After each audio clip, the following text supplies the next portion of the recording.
శ్రీనాథాదృతపాలిత త్రిభువనాం. శ్రీనాథుడు అంటే శ్రీ మహావిష్ణువు. ఆయన 3 లోకాల్ని పాలిస్తున్నాడు అంటే అమ్మవారి యొక్క దయా. దానికి లలితా సహస్రం ప్రమాణం. కరాంగుళిన కొత్పన్న నారాయణ దశాకృతి. శ్రీ మహావిష్ణువు ఇచ్చిన మత్స్య కూర్మ వరాక నర మృగ వామన పరశురామ రామ కృష్ణ బుద్ధ కల్కి అవతారాలన్నీ అమ్మవారి చేతి గోళ్ళు 10 నుంచి ఆవిర్భవించాయేమో. అది మన భ్రమరాంబికాదేవి మహిమ. కరాంగుళిన కొత్పన్న నారాయణ దశాకృతి. శ్రీమన్నారాయణ యొక్క దశావతారాలు ఎక్కడి నుంచి వచ్చాయంటే అమ్మవారి చేతి గోడ నుంచి వచ్చాయి. ఆవిడ గోటిని ఇలా తీసి ఆజ్ఞాపించింది, వెళ్ళవయా వాడిని వేసే, నేను వేసేసాడు. లేదా ఆయన వేయలేడు. బ్రహ్మ విష్ణువులు సహా మనలో సహా సమస్త జీవరాశుల్లో ఉండే శక్తే మన భ్రమరాంబికాదేవి. శక్తి కేవలం ఆవిడేదో స్త్రీ అనుకోవద్దు. శక్తి, ఎనర్జీ.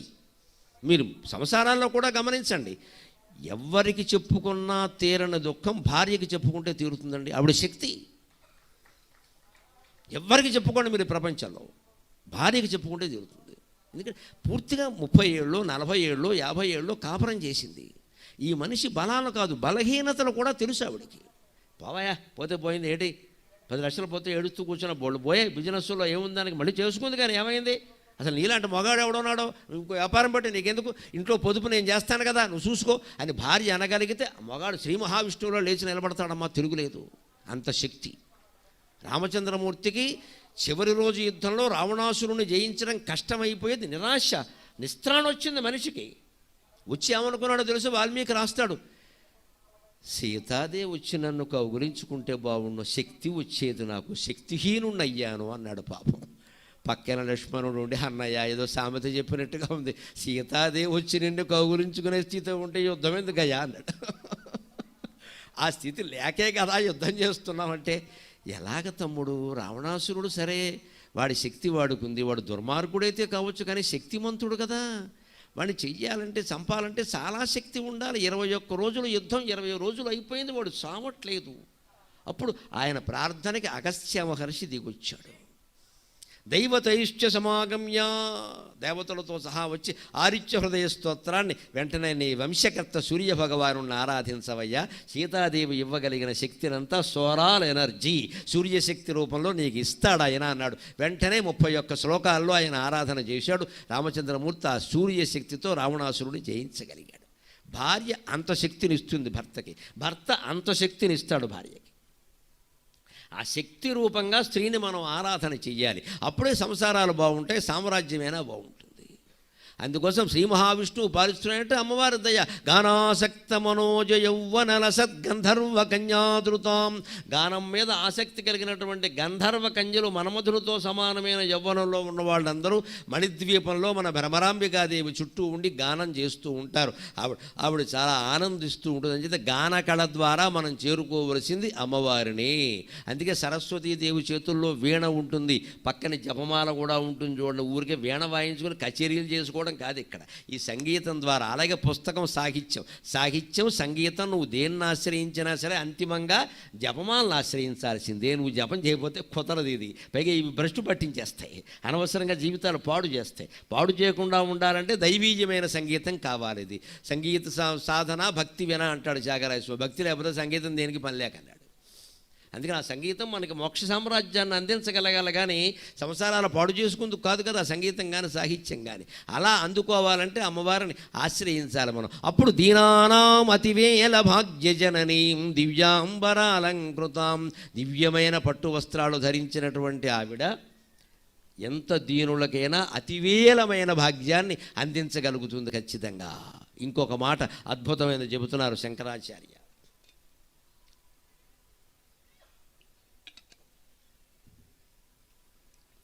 లావణ్యాధిక భూషితాంగలతికాం లక్షాలసద్రాగిణీం శవాయాత సమస్త దేవవనితాం సీమంతభూషాన్వితాం భావోల్లాస వశీకృత ప్రియతమాం భండాసురచ్ఛేదినీం శ్రీశైలస్థలవాసినీం భగవతీం శ్రీమాతరం భావయే. లావణ్యాధిక భూషిత అంగలతికాం. ఆవిడ శరీరంలో ప్రతి అవయవము ఒక తీగ లాంటిది. అంగలతికాం అది లావణ్యంతో ప్రకాశిస్తుంది. లావణ్యం అంటే ఏ శాస్త్రకారుడు ఏ తత్వవేత్త దీనికి అర్థం చెప్పలేదండి. లావణ్యం అంటే అందం, లావణ్యం అంటే అందం అన్నారు. ఒక్క మహానుభావుడు చెప్పాడు, 1000 పడగలు రచించినటువంటి విశ్వనాథ సత్యనారాయణ గారు చెప్పాడు, జీవితానుభవం. లావణ్యం అంటే ఆయన అడిగారు ఒకసారి సరదాగా, లవణం అంటే ఉప్పు కదండి, లావణ్యం అంటారు ఏమిటండి, అమ్మాయి ఉప్పగా ఉంటుందా అన్నారు. అందంగా ఉన్న అమ్మాయిని లావణ్యవతి అంటే, లావుగా ఉంటే లావణ్యవతి అనరు, సన్నగా ఉంటే సన్నన్యవతి అనరు, అందంగా ఉంటే లావణ్యవతి అంటారు సంస్కృతంలో. లావణ్యం అంటారు ఏమిటండి, లవణం అంటే ఉప్పు కదా అంటే, వెర్రివాడ ఆలోచించవయ్యా, టేబుల్ సాల్ట్ వాడేవాడికి ఈ విషయం అర్థం కాదు. కల్లుప్పు అంటారు, రాతి ఉప్పు. ఆ ఉప్పరాయిని మీరు ఈ బల్ల మీద ఇలా వేయండి సున్నితంగా, పెద్ద సుత్తెట్టు కొట్టద్దు, మోటుతనం అంటారు దాన్ని. బల్ల మీద వేయండి, ఆ ఉప్పరాయి 2 ముక్కలు అవుతుంది కదా, ఆ రాతి మధ్యలో ఉండే కాంతి చూడండి, అది లావణ్యం. ఆ సౌందర్యం, ఆ కాంతి ఎవరిలో ఉంటుందో ఆవిడ లావణ్యవతి. లేకపోతే ఒట్టి లావుగా ఉంది అంతే లెక్క. అందుకని విశ్వనాథ సత్యనారాయణ గారు కవి అంటే కవయ క్రాంత దర్శిన అని సూక్ష్మంగా చూడగలదు. ఉప్పరాయిన పగలగొట్టవయా అర్థమవుతుంది. ఆ ఉప్పరాయి ఇలా పగిలినప్పుడు లోపల కాంతి ఉంటుందంటే తెల్లగా మెరిసిపోతుంది, చంద్రకాంతి సరిపోతుంది దాని ముందు, వెన్నెల కాంతి కూడా. ఆ లావణ్యం ఎవరిలో సహజంగా ఏమీ పూసుకోకుండా ఏమీ రాసుకోకుండా అద్దం ముందుకు వెళ్ళకపోయినా సరే ఎవరిలో ఈ కాంతి ఉంటుందో ఆవిడ లావణ్యవతి అన్నారు. అమ్మవారిలో సహజంగా ఆ కాంతి ఉంటుంది. లావణ్యాధిక భూషితాంగలతికాం లాక్షారసద్రాగిణి అయినా కాళ్ళకి పారాణి రాసుకుంటుంది. ఎందుకు? చెలికెత్తడికి ఉపాధి కల్పనా కేంద్రం కోసం. అంతకంటే ఉద్యోగాలు ఇవ్వాలిగా. రాష్ట్ర ప్రభుత్వాలంటే ఉద్యోగాలు ఇస్తాయో లేదో తెలియదు. అమ్మవారు బోర్డంతమందికి ఉద్యోగాలు ఇచ్చింది, బోర్డు ఆభరణాలు ధరించింది, అందుకని స్వర్ణకారులందరికీ ఉద్యోగాలు ఇచ్చింది, రకరకాల అందమైన వస్త్రాలు ధరించింది, అందుకని శాలివారందరికీ ఉద్యోగాలు ఇచ్చింది. అన్ని వృత్తుల వారికి అసలు దేవాలయ నిర్మాణం ద్వారా హైందవ జీవన వ్యవస్థ పూర్వం ఎవ్వరికీ నిరుద్యోగ సమస్య లేకుండా చేసిందండి, ఎవ్వరికీ కూడా. ఇప్పటికి కూడా అధికారులను ముందు పెట్టుకుని చెబుతున్నా, ప్రసిద్ధమైన దేవస్థానాల్లో దయచేసి యంత్రాల వాడకం తగ్గించండి, యంత్రాల వాడకం తగ్గించండి. ఎవరో వాడారని ఇక ముందు ముందు రోబోలు, కృత్రిమ మేధ కూడా వస్తే భగవత్కృప కూడా కృత్రిమం అయిపోతుందండి. ప్రసిద్ధమైన దేవాలయాల్లో యంత్రాల వాడకం తగ్గించి, ఇబ్బంది అయినా సరే శ్రమ అయినా సరే యువతీ యువకులకు ఉపాధి కల్పిస్తే 25,000 30,000 జీతంతో ఉపాధి కల్పిస్తే హిందూ కుటుంబాల్లో నిరుద్యోగ సమస్య ఉండదండి, నిరుద్యోగ సమస్య ఉండదు. దయచేసి కులభేదం పాటించకండి. దేవుడి దగ్గర అందరూ ఒక్కటే. ప్రసాదాలు కూడా అందరూ తయారు చేయొచ్చు, పూలదండలు అందరూ తయారు చేయొచ్చు, కుంకుమార్చన అందరూ చేయొచ్చు. ఎక్కడా శాస్త్రాల్లో ఎవరికీ నిషేధం చెప్పలేదు. అహంకారం కొద్దీ కొంతమంది ఏర్పాటు చేస్తున్నారు కానీ ఎక్కడా నిషేధం చెప్పలేదు. దేవాలయాల్లో ఉద్యోగాలు ఇవ్వాలి ఖచ్చితంగా. మనం హిందువులకే అని ప్రకటించచ్చు, తప్పే ఉంది. మన హిందూ దేవాలయం అండి, మన హిందూ దేవాలయం. వాళ్ళ సొమ్ములతో మనం దేవాలయం నడుపుతున్నాం. ఎక్కడ ఎవరు డబ్బులు అయిపోతే దేవాలయం ఎక్కడది? అంచేది హిందూ కుటుంబంలో ఒక్కరికి ఉద్యోగం ఇవ్వగలిగితే ఆంధ్రప్రదేశ్ రాష్ట్రం మొత్తం మీద హిందూ ఎవడు నిరుద్యోగిగా ఉండాలండి. అందు దేవాలయాలు ఉన్నాయి, మనకి అంత ఆదాయం కూడా ఉంది ఖచ్చితంగా. అదే అమ్మవారి అష్టకం రూపంలో ఇక్కడ చెబుతున్నది. సామాజికం అంటే ఇదే. ఇక్కడ ఎంతమందికి ఎంత ఉపాధి కల్పనండి ఇది. లక్షారసద్రాగిణి అమ్మవారి పాదాలు సహజంగానే అందంగా ఉంటాయి. మళ్ళీ పారాయణ ఎందుకు రాయడం అంటే, పోన్లే వాళ్ళు ఏదో రాసుకుని బతుకుతున్నారు, వాడికి నెలకో 25,000 ఇస్తున్నారు రాసుకొని అని ఆ దాసీలు పెట్టుకుంది ఆవిడ. ఇప్పుడు ఆవిడ నాకు ఏమీ అక్కర్లేదనుకుంటే ఎవరైనా ఎలా బతుకుతారండి? ఎప్పుడు కోటీశ్వరుడైన వాడు కూతురు పెళ్లి చేస్తే కోటీశ్వరుల వైభవంతో చెయ్యాలమ్మా, ఎందుకంటే కోట్ల మందికి ఉపాధి కల్పించగలుగుతాం ఖచ్చితంగా. పందిళ్ళు వేస్తారు, పాకలు వేస్తారు, విద్యుత్ వ్యవహారాలు చేస్తారు, నీటిపారుదల చూస్తారు, వంట చేస్తారు, వడ్డిస్తారు. కూటికి లేనివాడు పెళ్లి చేసినట్టే కోటీశ్వరుడు చేస్తే ఎలాగండి? ఇవాళ చేస్తున్నారు, అనుమానం ఎలా. కానీ కోట్లు బహుమతుల కోసం ఖర్చు పెడుతున్నారు, ఆర్భాటం కోసం ఖర్చు పెడుతున్నారు. దయచేసి పేద వర్గాలకి ఉపాధి కోసం ఖర్చు పెట్టండి, ఉపాధి కోసం ఖర్చు పెట్టండి. ఒక జమీందారింటో పెళ్లి జరిగిందంటే ఆ ఊళ్ళో ఏ కులం వాడు ఉద్యోగం లేకుండా ఉండొద్దండి. ఎప్పుడు వాళ్ళు ఏం కోరుకుంటారంటే పేదవాళ్ళు, ఈయన ఇంటో పెళ్ళిళ్ళు పేరెంటాలు జరుగుతూ ఉండాలి, వాళ్ళ పిల్లలు బాగుండాలి, పురుటుకు వస్తూ ఉండాలి, బారసాలు జరగాలి, అన్నప్రాసన జరగాలి, కాస్త నాకేదో పందిరేసే అవకాశం ఇస్తారు, నాకేదో బల్బులు వెలిగించే అవకాశం ఇస్తారు, జమీందారు గారు బాగుండాలని పూర్వం కోరుకునేవారు. అసూయలు ఉండేవి కావు. ఇవాళ ఎందుకు వచ్చాయంటే వీడి స్వార్థం వీడిది, వాడి బద్ధకం వాడిది. వీడికి స్వార్థం, వాడికి బద్ధకం, రెండు మొత్తం వ్యవస్థ పాడైపోయింది. ధనవంతుడైన వాడు హృదయం లక్ష్మీదేవిలాగే పాలసముద్రంలో పుట్టినంత మెత్తగా ఉంటే దేశంలో నిరుద్యోగ సమస్య ఎందుకు ఉంటుందండి? పేదవాళ్ళని మనం పోషించొద్దా? మనకి దగ్గర ఉన్నదేనికి 10 మందికి ఉపాధి కల్పించాలి. సేవాయాత సమస్త దేవ వనితం. ఆ పారాయణ పూయడానికి ఒకరు, ఆవిడకి అలంకారం చేయడానికి ఒకరు, కేశాలంకరణకు ఒకరు, పుష్పాలంకరణకు ఒకరు, ఇలా మొత్తం సమస్త దేవవనితులు రంభాద్యప్సరసులందరూ వచ్చారు అక్కడికి. సీమంత భూషాన్వితాం. ఇన్ని చెప్పినా సరే సీమంతం మీద ఆభరణం పెట్టే అమ్మాయి వచ్చిందా అంటుంది. హాజరు పట్టుకు తీస్తారు, ఎన్ఎంఆర్ వచ్చిందా లేదా అని. అప్పుడు ఆ అమ్మాయి వచ్చి చేర్చుక్కగానిడ్డ చిన్ని జాబిల్లిచే సింధూర తిలకమ్ము చెమ్మగిల్ల. ఒక్కసారి ఇక్కడ ఒక దాసి పరిచారిక ఈ చేర్చుక్క ఇక్కడ పెడతారని ఆభరణం, నాగరత్నం అంటారే, ఈ సీమంతం పాపడ పిందె అంటారు. అది పెట్టడం మర్చిపోతే ఇంకో పరిచారిక అందట, అమ్మా ఎందుకమ్మా అది, నీ పక్కన శిరస్సు మీద ఉన్న చందమామ నీ పాపటి పిందెలాగే ప్రకాశిస్తున్నాడమ్మా అందట. ఇవాళ అది ఏదో సెలవు పెట్టిందమ్మా, పోన్లే వదిలేదాన్ని.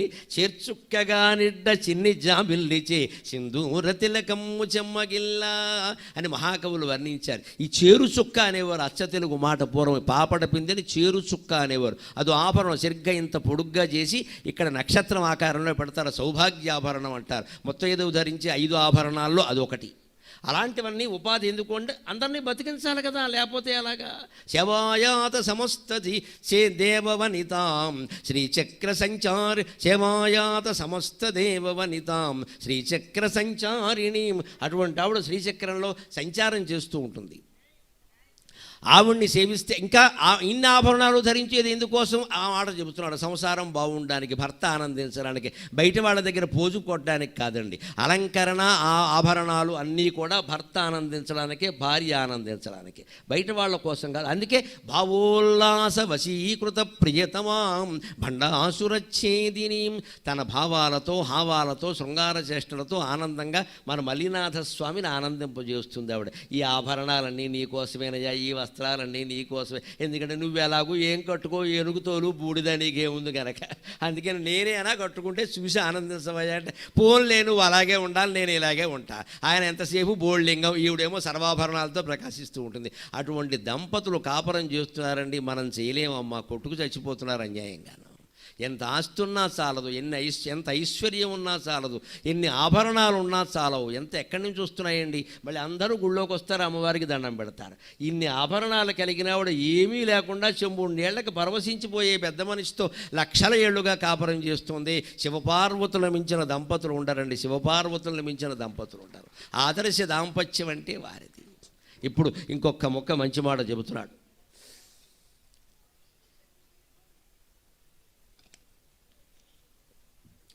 ధన్యాం సోమ విభావనీజ చరితాం ధరాధర శ్యామలాం మున్యారాధన మేధినీం సుమహతాం ముక్తిప్రదాన వ్రతాం కన్యాపూజన సుప్రసన్న హృదయాం కాంచీల సన్మధ్యమాం శ్రీశైలస్థలవాసినీం భగవతీం శ్రీమాతరం భావయే.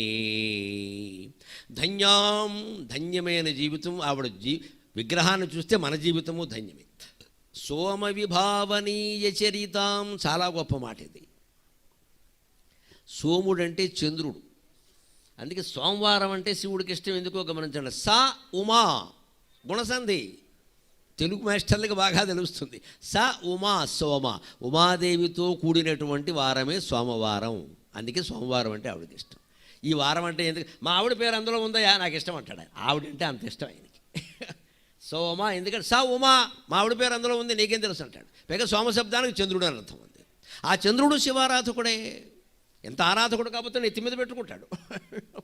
అందుకని సోమవారం అంటే ఇష్టం అన్న. ఎందుకంటే అమ్మవారు అంటే ఇష్టం కాబట్టి సోమవారం అంటే ఇష్టం. స ఉమా సోమ. సోమ విభావనీయ చరితాం, చంద్రుణ్ణి చూసినా సరే, చంద్రుని యొక్క కాంతిని గురించి, చరిత అంటే అక్కడ కాంతి, తేజస్సుని గురించి ఊహించినా సరే, విభావన చేసినా సరే అమ్మవారు అర్థమవుతుంది. అందుకని పున్నమి నాడు, ప్రత్యేకించి కార్తీక మాసం, రేపు మార్గశిర మాసం, ప్రతి పున్నమి నాడు కూడా ఎక్కడ క్లబ్కి, హోటల్కి వెళ్ళకండి, సినిమాకి వెళ్ళకండి, షికారుకి వెళ్ళకండి. మీ ఇంట్లోనే కాస్త పున్నమి చందమామ కనపడే చోట భార్య, భర్త, పిల్లలు 2 కుర్చీలు వేసుకుని కూర్చోండి. ఆ పున్నమి చందమామ మధ్యలో ఉండే వెలుగెవరమ్మా? మను విద్య చంద్ర విద్య చంద్రమండల మధ్యగా చారు రూప చారుహాస చారుచంద్ర కళాధర చంద్రమండల మధ్యగా. ఆ చంద్రమండల మధ్యంలో ఉండే కాంతి ఆవిడే కదా. ఆ కాంతిని చూశాక మళ్ళీ నువ్వు యాత్రలు చేయాల్సిన పని ఏమన్నా ఉందా ఇక్కడ? యాత్రలు చేసిన కానుపింతువకు సాయం వేళ సంధ్యానభ పాత్రం బంధున. ఒకనాడు పొన్నమి నాడు చంద్రబింబాన్ని దర్శించగానే నాకు ఆవేశంలో కలిగిన భావనది, ఇంకెందుకమ్మా యాత్రలు పనిలేక ఈ చంద్రమండలంలో నువ్వు లేవా? నా ఇంటి నుంచి హాయిగా చంద్రుడు కనపడుతున్నాడే, చంద్రుడిని చూసినందుకు ట్యాక్స్ కట్టమనే ప్రభుత్వాలు ఇంకా రాలేదు కదా. మనం అదృష్టవంతులం. ఎన్ని రకాల పనులు వసూలు చేసినా ఆ పన్ను ఈ పన్ను అన్ని పన్నులు వేసి పళ్ళు ఓడగొట్టినా చంద్రుని చూసావు సూర్యుని చూసావు ట్యాక్స్ కట్టమని అవడం అంటలేదు. ఇంకా సంతోషం. చూద్దాం. భానుమండల మధ్యస్థ, సూర్యమండలంలో కూడా ఉన్నదావిడే. ఆత్రేయంబగు పూర్ణబింబమున నీవంత సుధారాశివై ఈ త్రైలోక్యము దాల్చి కనపడవే దేవి. యాత్రలింకేటికిన్. ఊరికే యాత్రలు చేసుకుంటూ ఉంటాం కానీ నిజానికి పూర్ణబింబంలో పూర్ణచంద్రబింబంలో ఉండే చందమామ కాంతిని గమనిస్తే అమ్మవారి యొక్క కాంతి అండి. చంద్రమండల మధ్యగా అదే సోమ విభావనీయ చరితాం ధరాధర శ్యామలాం. గమనించండి. ధారాధరం అంటే మేఘం, ధారాం ధరతీతి ధారాధరగా. మేఘం ఎలా ఉంటుందండి? నీళ్ల మేఘం నల్లగా ఉంటుంది. నీళ్లు లేని మేఘం శరత్కాలంలో మేఘం తెల్లగా ఉంటుంది. కానీ ఆగస్టు మాసం శ్రావణ మాసంలో మేఘం నల్లగా ఉంటుంది. నీళ్లు ఉంటాయి. అమ్మవారు నల్లగా ఉంటుందిట, కానీ చంద్రుని చూస్తే ఆనందిస్తుంది. అంటే మనం నల్లగా ఉండడం తెల్లగా ఉండడం ముఖ్యం కాదమ్మా, మన ప్రవర్తన చందమామలాగా తెల్లగా ఉండాలి. అది శంకరాచార్య ఉద్దేశం. సోమ విభావనీయ చరితాం ధరాధర శ్యామలాం. నువ్వు ధారాధరంలాగా నల్లగా ఉన్నా సరే నీ చరిత, సంస్కృతంలో చరిత అంటే నాట్ హిస్టరీ, ప్రవర్తన అని అర్థం, కాండక్ట్. సంస్కృతంలో చరిత అంటే ప్రవర్తన, తెలుగులో చరిత్ర అంటే హిస్టరీ. హిస్టరీ కాదు ఇక్కడ, చరిత. ఆవిడ ప్రవర్తన ఎటువంటిదని చందమామ. ఇంకా చందమామలో మత్స ఉంది, వాడు పనికిరాడు అసలు అమ్మవాడు ముందు. అమ్మవారు నా మత్సలేని చందమామ.